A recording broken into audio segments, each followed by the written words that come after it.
அவரோட நான் பெட்டு வச்சேன், சார் இது பயங்கர ஹிட் சாங்கு இல்லையா, எனக்கு என்னமோ வேற மாதிரி போல சார், ப்ளீஸ் சார் இது பயங்கர ஹிட் சாங். இந்த டிஸ்கஷன் எங்கே வரைக்கும் போச்சுன்னா, ஆஸ்திரேலியாவில் போய் ஃப்ளைட் இறங்குது, அங்கேயும் சங்கர் சார் மூஞ்சில் ஏதோ ஒரு, ஏன்னா அந்த சாங் அந்த டைம் அந்த 62 கேமரா வச்சு எடுத்தோம், அந்த டைம் ஸ்லைஸ் மேட்ரிக்ஸில் அந்த டெக்னாலஜி யூஸ் பண்ணோம், அவ்வளோ செலவு அந்த டைமில் 2 கோடி ரூபாய் அந்த பாட்டு.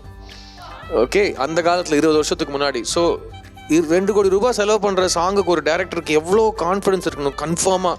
ஆனாலும் அவருக்கு எங்கேயோ, பிகாஸ் சாங்கோட tempo was not fast.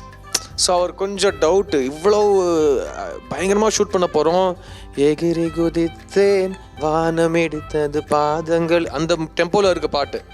So அது வந்து சாங் எடுக்க எடுக்க அவரோட மேஜிக், அவர் அதில் இன்னும் எக்ஸ்ட்ராவாக போட்ட magic, AR Rahman, Kabilan and அந்த புருவங்கள் இறங்கி மீசையானதுங்கிற லைன்லாம், அது once in a generation kind of ஒரு லிரிக் ரைட்டிங். அண்ட் ஸோ இந்த 3 பேர் கலந்து அதில் ரவி கே சந்திரன் வந்து ஒரு மேஜிக் போட்டு, அதில் அந்த தொழில்நுட்பம் டெக்னாலஜி 62 கேமரா மேஜிக், அதில் 2 சின்ன பசங்க சித்தார்த்தும் ஜெனிலியாவும் ஆடுனாங்க.